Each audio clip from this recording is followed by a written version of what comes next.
So, listen, I've smoked in my life, right? I get it. It's something that we do to relax, all right? And at the end of the day, if we don't realize the health implications of this stuff entering our system, we're probably not going to want to change it too much, and we're not going to augment the things that we do around it to make it so that our teeth are healthy. And at the end of the day, if our teeth aren't healthy, we're gonna have a really hard time trying to sell things to people or trying to just associate at a level where someone at a face value sees us as someone that is put together, someone that is hygienic, someone that is capable of doing what they need to do.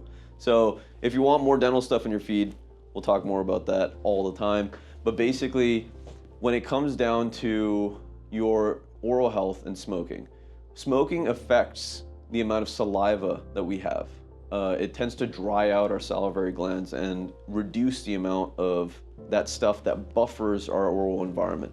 Buffering is this concept of when acidity gets to a certain level, a pH that's lower than 7 basically, our teeth actually start demineralizing. So 5.4 pH and below, our teeth start demineralizing. And the saliva has the opportunity to actually come in. It has all these amazing enzymes. It has all of this, it actually sometimes has fluoride and stuff in it too, that buffers that environment to make it so that your teeth can actually remineralize. So when you get above the 5.4 mark, your teeth remineralize.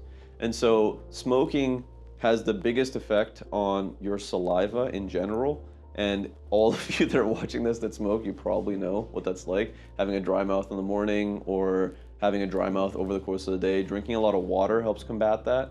The other thing is that it stains teeth. So if you smoke cigarettes, if you smoke, what are they called? Cigars. If you smoke anything that has a tobacco or the actual leaf product, that will stain your teeth.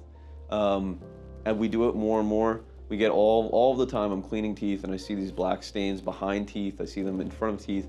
So it's very important to realize if you're going to smoke, try your very best to rinse your mouth out afterwards. Try your very best to actually have the smoke directed past your front teeth, because that yellowing in general is going to change a lot.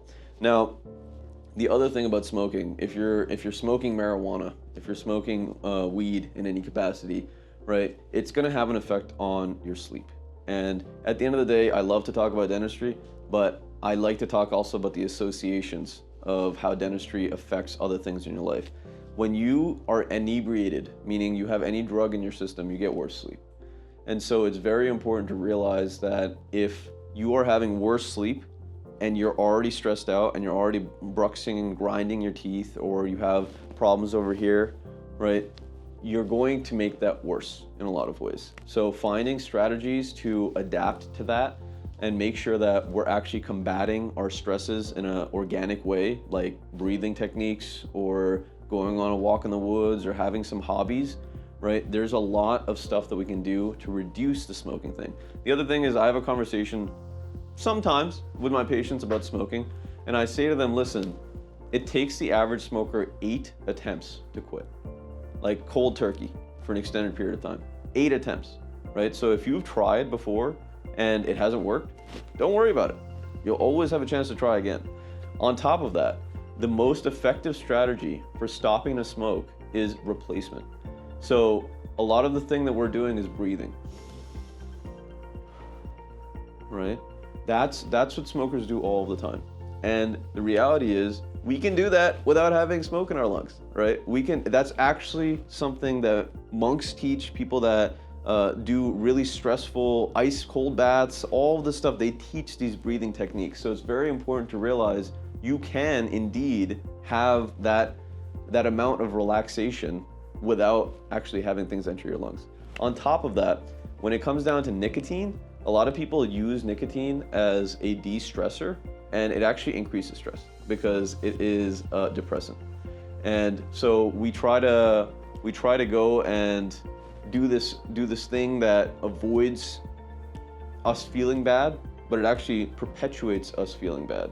So having a logical understanding about what you're smoking, what it actually does for you, and what goals and results you're trying to get is a really, really important part of trying to stop that process, okay? And I always tell people, I'm like, dude, do whatever you need to do. At the end of the day, it's your life. I don't know how stressed out you are, but when it comes to your dental health, It's gonna reduce your saliva if you do it consistently. It's gonna stain your teeth, and those are the main things that I would suggest trying to change with some whitening toothpaste, constantly drinking water, rinsing your mouth out afterwards, and hopefully that helps. This is Dr. Turab Rai from Franklin.DentalCare and Dentures. Take care of yourself, and I'll see you here.